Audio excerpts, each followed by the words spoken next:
నాలుగో నీకు కుంటోడు చేశాడు.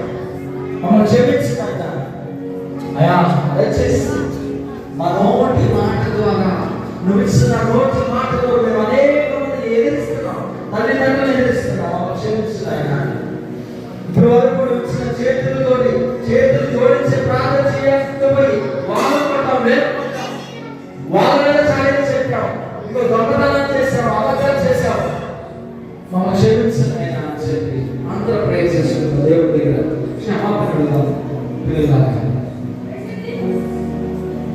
ఆయన దగ్గర ప్రార్థన చేసుకొని సమస్తము కూడా ఆయనకు దొరుకుతుంది. ఆయన ఓడిపోయేవాడు కాదు, ఆయన ఎప్పుడు ఓడిపోను. మన కాపరిగా ఆయన ఉన్నాడు. పిల్లలాగా మనం ఆయన స్వరాన్ని వినే పిల్లలుగా మనం ఉండాలి. ఆయన స్వరాన్ని గుర్తుపట్టే పిల్లలుగా ఉండాలి. ఆయన స్వరాన్ని ఛేదించుకునే పిల్లలుగా మనం ఉండాలి. ఆయన స్వరాన్ని